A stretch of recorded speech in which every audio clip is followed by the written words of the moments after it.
Pulung. Le, tangi, takjak nonton pulung. Ngono ngendikane Eyang Kakung karo ngepuk-ngepuk pipiku. Pulung kuwi apa to, Mbah? Pitakonku karo angop. Pulung kuwi kaya lintang alian. Bisa ditonton nalika ana pilihan lurah kaya wengi iki. Sesuk-esuk desane dhewe ana pilihan lurah. Kanggo ngerteni sapa sing bakal dadi lurah, bisa ditonton wengine sapa sing kanggonan pulung. Mengko kowe bakal weruh lintange bakal alian saka papan siji lan sijine. Sing pungkasan dienggoni pulung bakal kanggonan Wahyu Kanalendran. Tegese bakal menang lan dadi lurah ana desa kene. Kandhane Simbah dadi dawa. Mosok, Mbah, ana lintang bisa pindah-pindah enggon? Pitakone karo menyat saka paturon. Wis, pokoke ayo melu aku. Mengko kowe bakal weruh dhewe. Iman-iman yen kowe ora meruhi mencoke pulung. Tandane Eyang Kakung karo nggeret tanganku. Aku sida menyat saka paturon. Sarung sing tak ubel-ubelake awakku, mripatku tak ucek-ucek. Wanci jam 2 bengi. Ngono kuwi paling enak kanggo mancal kemul. Turu jingkrung kemul sarung. Ning abot-abote arep weruh sing jenenge pulung, aku kepeksa tangi lan nderek Eyang Kakung. Metu saka omah kahanan remeng-remeng. Mripatku tak ucek-ucek maneh, karep bisa nyawang kahanan langit. Langit katon padhang, lintang-lintang pating krelip. Endah yen disawang. Wengi cinipta dadi pepaesing jagat. Kanggoku wengi iku endah. Nadyan ana sing kandha yen wengi iku pralambang peteng lan kadurjanan. Kabeh bener manut pinemune dhewe-dhewe. Eyang Kakung mlaku mengulon. Aku ngetutake jangkai Eyang sing dicepetake. Lakune digelak kaya selak ngoyak maling. Aku manut wae. Lakune ngliwati tegalan kulon desa. Aku rada kesel, nanging Eyang Kakung durung ngrasakake rasa kesel babar pisan.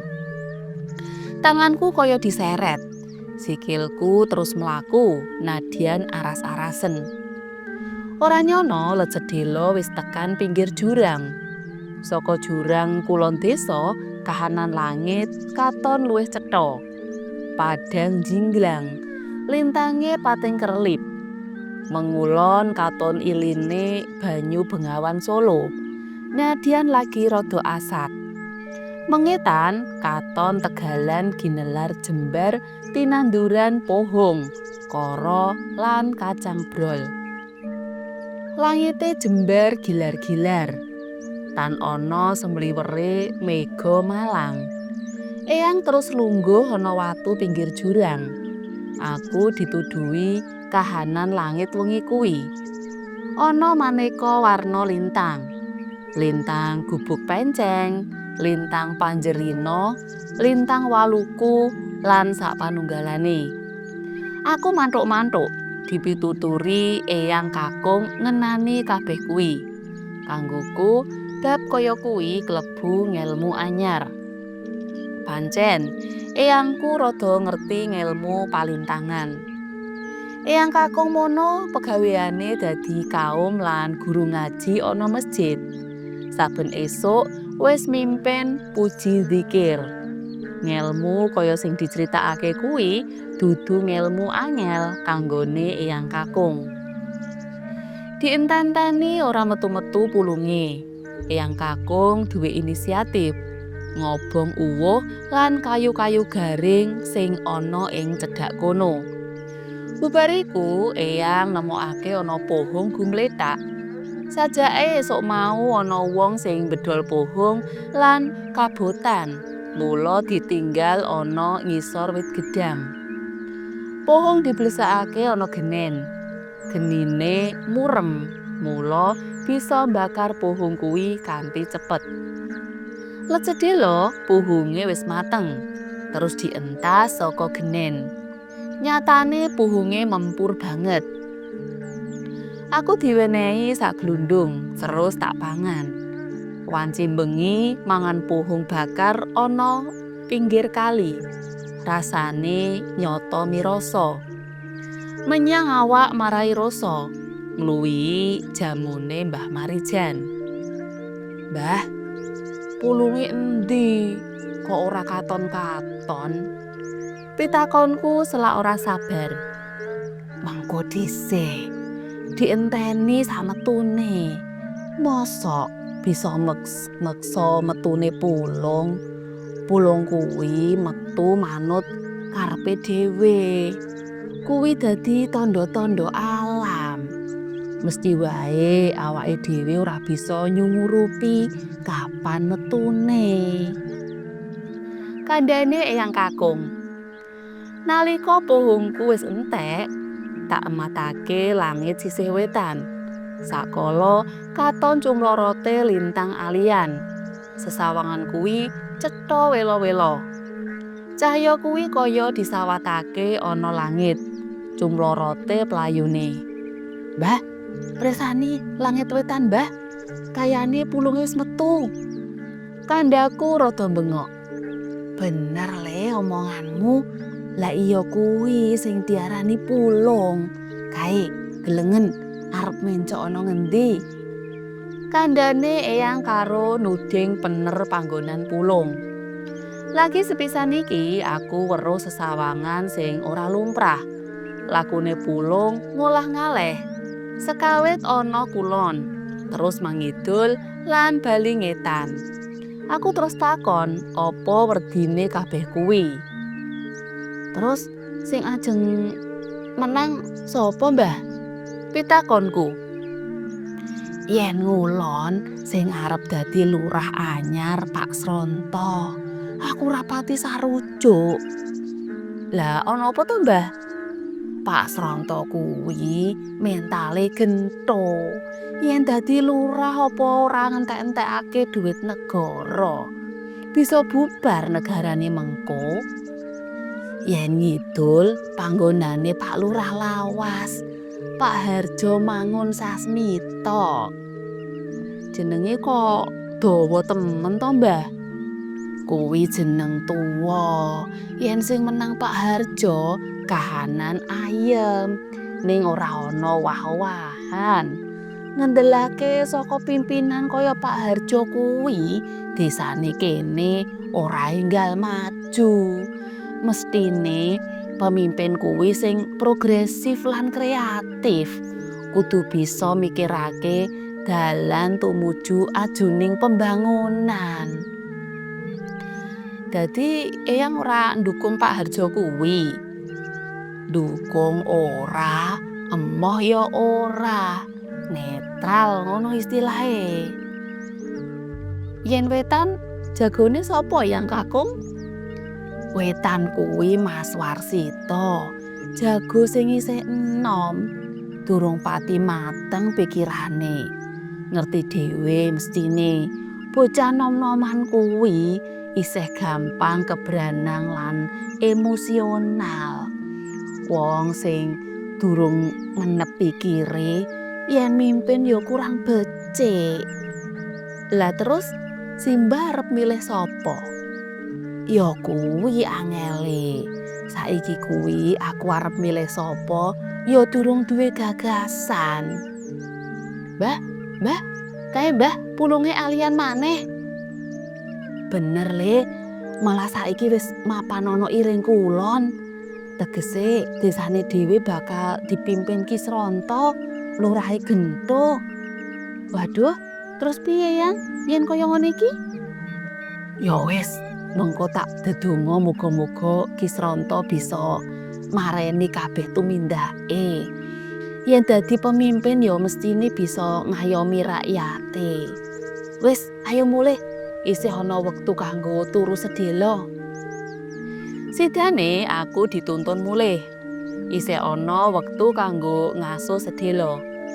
Tekan ngomah, aku turu maneh. Tangi-tangi wis biar padhang.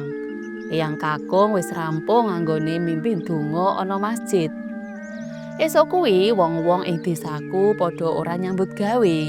Dina iku nyata dina istimewa amarga warga desa bakal milih lurah anyar. Lurah dadi lambang panguwasa desa.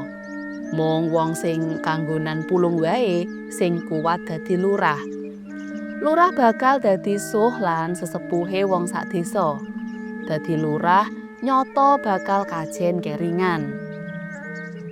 Nadyan bengkok desa rapati jembar, kepanggonan pulung lurah kuwi sawijining kanugrahan sing gedhe.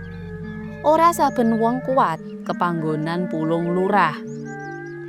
Jam 7 esuk, pilihan lurah wis diwiwiti. Wong-wong wiwit teka ana panggonan pemungutan suara.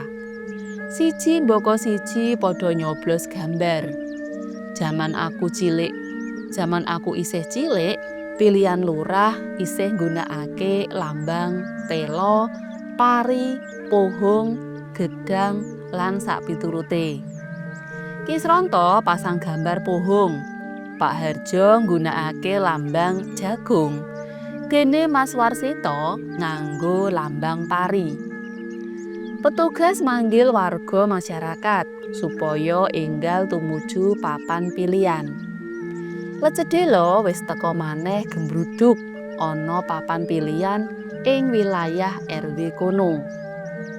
Jam 12 awan, kabeh warga wis teka ing TPS. Bubar kuwi istirahat sedhela. Jam 1:30 kartu suara wis diitung.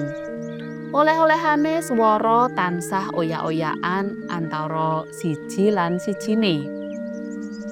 Sekawit sing mimpin jagung. Bubar kuwi pari terus disalip pohong.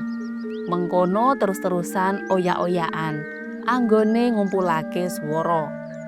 Para botoh lan penonton padha deg-degan lan surak-surak utawa melu bengok sah nalika suarane tambah. Suwalike ana sing rumangsa susah nalika jago sing didukung kalah. Tekan entek-entekane itungan gambar pohong sing unggul. Kartu sing pungkasan uga gambar pohong. Kanthi hasil iku kabeh wis padha nyekseni yen sing menang Kisranta. Emane sadurunge ditetepake ana rame-rame. Botoh lan uga jago sing kalah nyoba ngitung cacahe kartu sing diitung. Sawise digunggung lagi kesumurupan yen gunggunge swara ngluwihi saka daftar pemilih ing desaku kono. Sidane Pak Harjo, Pak Warsito lan pendukung protes. Wadya balane Kisranta mbelani pimpinane sing wis rumangsa menang. Udrek-udrekan, getak-getakan, jorok-jorokan, jambak-jambakan. Entek-entekane dadi antem-anteman. Esuk iku kelakon dumadi kekisruhan. Pihak sing kalah karo sing menang padha ngotot manut argumen sing diduweni dhewe-dhewe. Sadurunge ana korban, polisi wis teka lan nyidhem kahanan. Bejo isih bisa padha dielekake lan dilerem anggone padha padudon. Sidane laporan protes kuwi dikirim munggah. Keputusane pilihan lurah esuk kuwi dianggep batal amarga gunggunge swara sing mlebu karo gunggunge warga pemilih beda. Kartu swara sing mlebu luwih akeh. Tegese ana pihak-pihak sing wis tumindak ora bener. Mesti ana sing duwe kelakuan curang. Amarga gagal kuwi, pilihan lurah bakal dibaleni maneh sasi ngarep. Aku ora ngerti sasi ngarep kuwi ana pulung maneh apa ora. Amarga nalika digugah eyang kakung, aku moh tangi. Luwih abot anggonku turu kemulan sarung. Cutel.